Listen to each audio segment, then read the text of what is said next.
आज आपण शिकणार आहोत exclamatory sentence. EXCLAMATORY exclamatory sentence. तर यामध्ये आपण एक्सक्लेमेटरी सेंटेन्सची ओळख करून घेणार आहोत.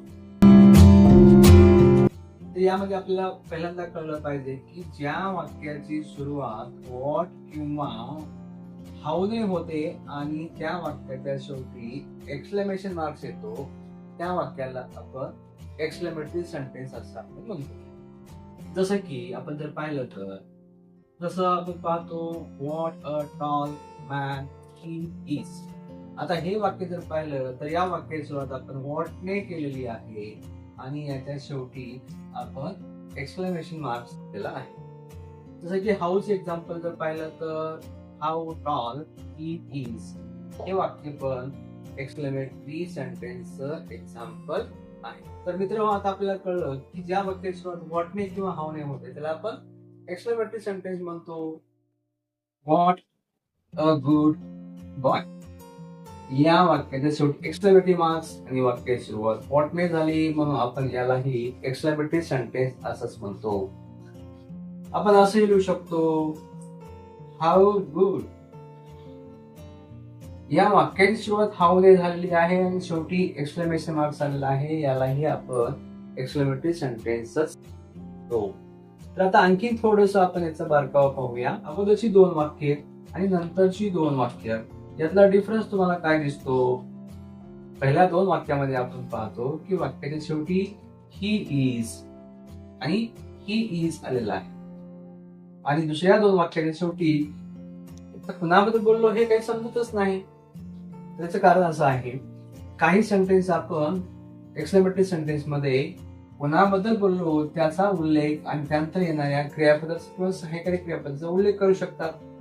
तर काही वेळेस आपण कुणाबद्दल हे बोललो याचा उल्लेख करायची गरज पण पडत नाही. असेही ज्यावेळेस आपण बोलतो किंवा लिहितो त्याला आपण एक्सक्लेमेटरी सेंटेन्स असं आपण म्हणतो. कळलं मित्रांनो? एक्सक्लेमेटरी सेंटेन्स म्हणजे काय आहे? एक्सक्लेमेटरी सेंटेन्स हे अधिक आपल्याला चांगलं कळण्यासाठी असर्टिव्ह सेंटेन्स पण आपल्याला कळलं पाहिजे. असर्टिव्ह सेंटेन्स आपल्याला कळलं पाहिजे म्हणजे आपल्याला काय काय एक्सक्लेमेटरी सेंटेन्स कळायला अधिक सोपं होईल.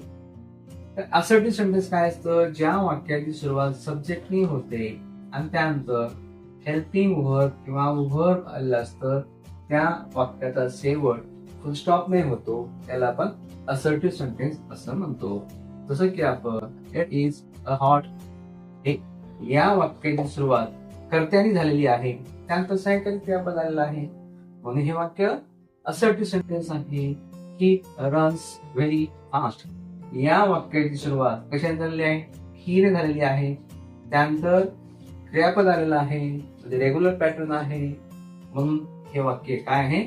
असर्टिव्ह सेंटेन्स आहे. तर आपल्या एक्झाम मध्ये आपल्याला प्रश्न पडत असतो असर्टिव्ह सेंटेन्स से, हे जी असर्टिव्ह सेंटेन्स आहे या असर्टिव्ह सेंटेन्स से एक्सक्लेमेटरी करा असा आपल्याला प्रश्न पडतो. मग या अशा वाक्यांचं कसं एक्सक्लेमेटरी सेंटेन्स करायचं ते आपण नेक्स्ट पार्ट मध्ये पाहणार आहोत. नेक्स्ट पार्टची वाट पहा. नक्कीच तुम्हाला एक्सक्लेमेटरी सेंटेन्स काय हे कळलं असेल. तुम्हाला जर कळलं असेल तर बाकीच्या मित्रांनाही अवश्य पाठवा, शेअर करा आणि अधिक व्हिडिओ जर तुम्हाला पाहिजे असतील असेच नवीन तर तशी तुम्ही माझ्या व्हॉट्सअप नंबरवरती मला तुम्ही त्याची मागणी करू शकता. तो भाग मी तुम्हाला व्हिडिओच्या माध्यमातून उपलब्ध करून देईल.